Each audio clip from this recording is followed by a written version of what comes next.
타지에서 학교에 다니던 구영이 주말이 되자 집으로 왔다. 밖을 나돌던 소영도 집에 박혀 있었다. 사춘기가 시작된 것인지 찌무룩한 얼굴로 지내던 소영은 구영과 함께 주방에서 바지런을 떨므로써 활기를 찾았다. 여관의 1층은 살림집이었다. 그전보다 넓어진 집안에서 식구들이 방을 거의 하나씩 차지하고 생활할 수 있었다. 손님들이 웬만큼 들락날락하는 주말이 되면 하영엄마는 낮부터 카운터를 줄기차게 지키고 앉아 있었다. 출근을 한 하영은 아직 돌아오지 않았다. 하영이 없는데도 소영이 나서서 재료들을 썰고 구영도 그 틈에 끼어 무엇인가를 하느라 법석을 떤 후에 노르스름한 부침개가 완성되었다.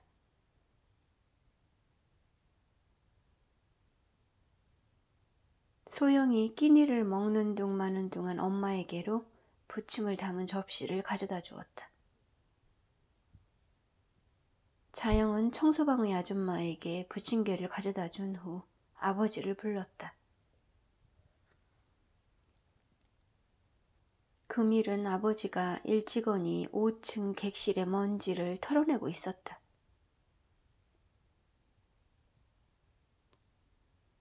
오붓이 모여 앉은 식구들이 번철에 지진 것을 나누어 먹었다.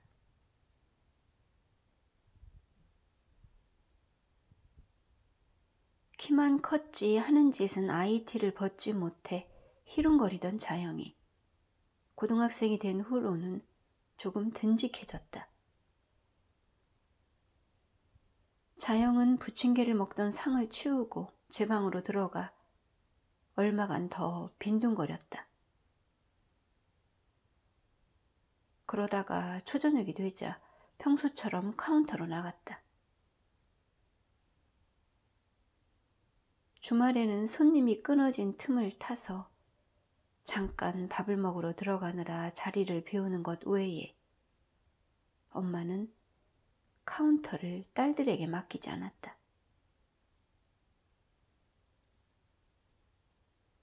손님들과 때때로 실랑이를 벌여야 하고 객실에 들었던 아가씨들과도 따로 계산을 맞춰야 될 때가 있었다.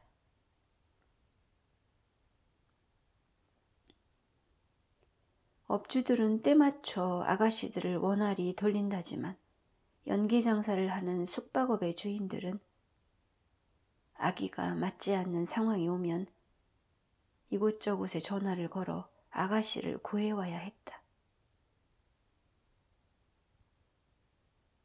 그 즈음 옆 도시에 신식 유흥업소가 생겨났다. 이웃 도시에 큰 규모의 클럽들이 생겨서 그런 것인지 역전여관의 수입은 퍽 줄어들었다.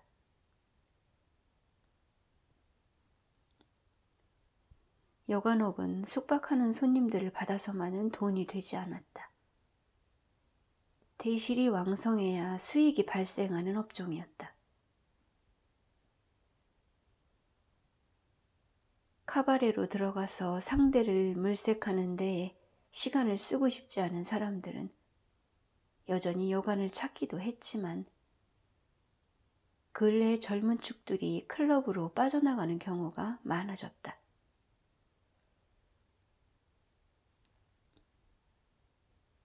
분기가 시작될 즈음이면 하영은 일거리가 쌓여서 정신이 없었다. 그러한 때는 카운터를 봐주지 못했다. 바쁜 시기를 넘긴 후라야 낙낙한 마음으로 카운터에 앉아 자영이 넘겨준 저녁 시간의 짜투리들을 지켰다.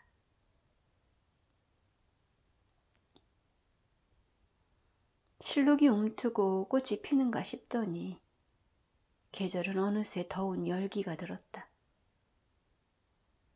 한낮에는 여름이 온 듯 후덥지근했는데 저녁에는 비가 오려는지 일찍 어둑해지면서 해가 졌다. 건물을 새로 지을 때 바닥을 죄다 시멘트로 발라버려 비가 오면 물이 스며들 데가 없었다.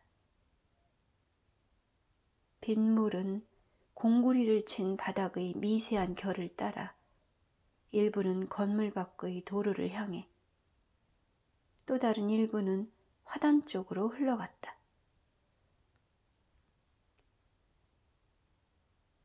새 건물을 짓기 전 역전 여인숙의 마당은 흙바닥이었다.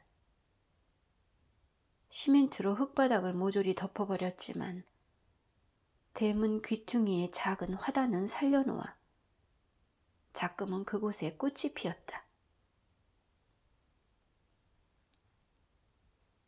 포슬포슬 내리던 비는 밤이 되자 본격적으로 쏟아졌다. 여관 입구에 핀 안진뱅이 꽃들은 세차게 내리는 비에 그 잔뿌리들을 바깥으로 드러내놓았다. 밤이 이슥해지자 비는 오락가락하다가 옅어졌다. 여전히 세차게 부는 바람이 열어놓은 문틈으로 가랑비를 데려와 카운터의 창 안으로까지 솔솔 뿌려댔다. 날려들어온 물기 어린 바람이 하영의 얼굴을 어루만졌다. 하영이 감았던 눈을 슬며시 떴다. 방이 있나요? 방금 전 얼굴을 스쳐갔던 물기 어린 바람과 비슷한 목소리였다. 쉬었다 갈 건가요? 하영이 열쇠를 집어들자 남자가 손을 내밀었다. 혈맥이 도드라진 남자의 손등이 눈에 들어왔다. 언젠가 보았던 해맑은 손이었다. 반드러운 남자의 음성이 하영의 머릿속에 되살아났다. 알 수 없는 옅은 향이 코에 닿았다. 열쇠를 받은 남자는 의젓한 태도로 위층을 향해 올라갔다. 잠시 후 아가씨가 역전여관으로 들어왔다. 연락을 하자마자 바로 도착한 것이었다. 비가 오는 날은 손님이 없는 날로 아가씨가 남아도는 모양이었다. 몸에 바싹 달라붙은 짧은 치마가 자꾸만 위쪽으로 엉겨 올라가는 것을 아래쪽으로 잡아당겨가며 아가씨가 위층으로 향했다.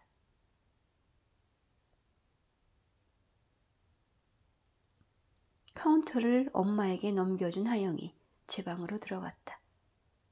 내일도 비가 온다는 예보가 있으니 아침 일찍부터 출근을 서둘러야 했다. 하영이 자리에 누워 눈을 감았다. 비가 내리는 아침은 여느 때와 다르게 군청 골목이 출근하는 차들로 막혔다. 차들 사이에 버스도 덩달아 서 있기 때문에 하영은 평소보다 이르게 집을 나서야 될 것이었다. 잠은 이내 오지 않았다. 감고 있는 눈 속으로 상념들이 또르르 굴러갔다.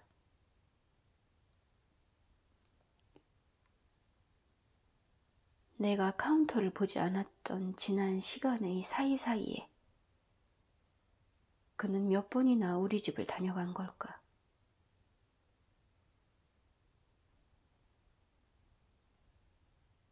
폭우 뒤에 안개처럼 뿌려지는 끝비를 타고 역전여관으로 들어온 남자는 양복 윗도리가 젖어 있었다.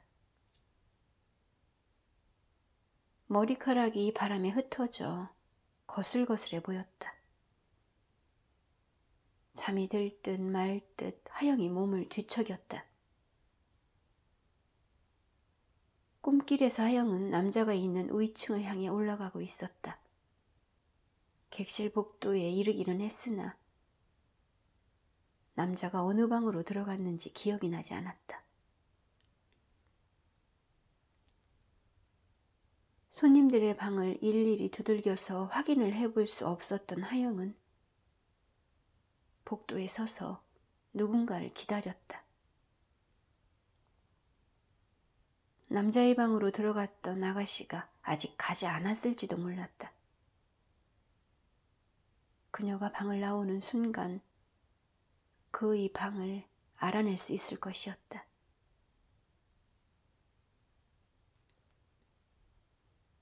샛별 여인 속에 새 아가씨를 들였다는 소리가 들려왔다. 엄마가 자영을 불렀다.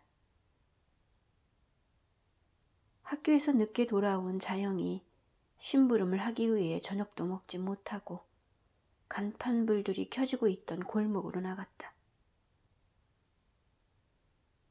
엄마가 손에 쥐어준 작은 보퉁이를 샛별 여인숙에 가져다 주기 위해 자영은 질러가는 길로 방향을 잡았다. 버는 것에 비해 돈을 펑펑 쓰는 샛별 여인숙의 주인이 무슨 돈이 있어서 아가씨를 들였겠느냐며 가서 확인하고 오라는 듯 엄마가 자영의 등을 떠밀었다. 자영은 샛별 여인숙에 가는 것이 막 같지 않았다. 그곳은 역 주변의 번화가에 있지 않았다. 샛별 여인숙은 주택가에 소재한 가정집을 개조해서 만들었다. 단층 주택은 마당 한가운데 수도가를 두고 안채와 연결된 니은자 모양을 따라 꾀지죄한 객실들이 몇 개쯤 붙어 있었다. 샛별 여인숙은 역전 여관과는 분위기가 달랐다. 여인숙 주인은 풍채가 좋고 눈이 부리부리했다. 다만 머리털이 조금씩 벗어지면서 나이를 먹어가는 티가 났다. 하지만 그 기세만큼은 총각 시절과 다를 바 없이 등등했다. 그는 지역 내에 있는 업소의 주인들과 퍽이나 어울려 다녔다. 업소의 물갈이가 되면 그는 맨 먼저 달려가서 새로 들어온 아가씨들을 데리고 잤다. 누구보다도 제가 앞서 아가씨들과 지내봐야 한다는 말을 거리낌 없이 뱉어대던 그는 스스럼 없는 색욕을 드러냈다. 샛별 여인숙의 주인은 업소 아가씨들을 불러서 장사를 했으나 때로 여인숙에 상주하는 아가씨를 두기도 했다. 여인숙들이 보통은 다방과 연관된 장사인데 반해 업소와 연결되어 있는 샛별 여인숙은 약간의 차별화된 장사를 할 수 있었다.